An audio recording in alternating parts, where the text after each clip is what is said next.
how would you contrast what you think the Bible's original message might be, the text of the New Testament, with what Christians commonly accept that message to be? Well, I don't think that's a matter of textual criticism, because I think textual criticism can get back pretty much to what the authors originally said.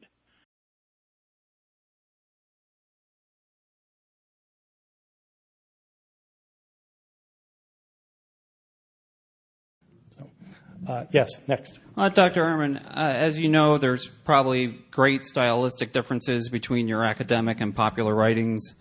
When you're on your misquoting Jesus tour, I think based off the stuff I've heard from and listening especially to you on NPR and whatnot, the impression given was that due to textual variance, you couldn't really know anything that was written in the Bible. But in Forged, you kind of seem to know enough to do stylistic comparisons. And I actually have an MP3 on my iPod where you say to a conservative Lutheran show that we pretty much know what the biblical authors have said.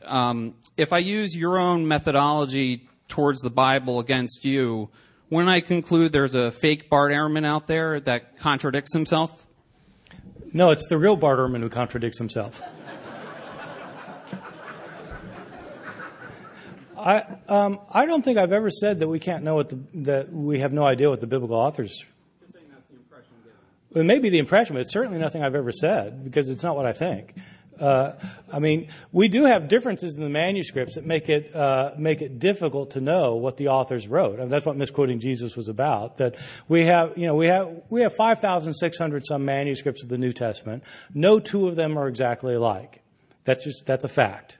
Except for the smallest fragments. And there are hundreds of thousands of differences in these manuscripts. That's a fact. There are more differences in our manuscripts than there are words in the New Testament. It's a fact. So it does create a problem. But most of these differences are completely immaterial.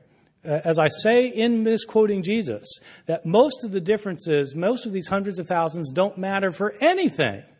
The majority of them simply show that scribes in antiquity could spell no better than my students can today.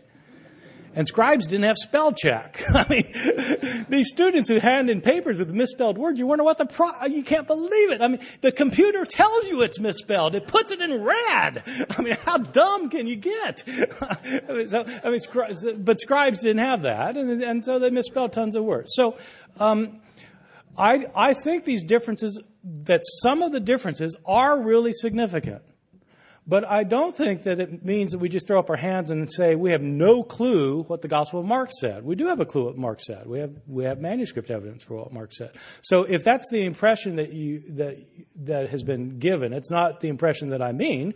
I mean to say that there are significant differences, but that doesn't mean that we just throw up our hands in despair.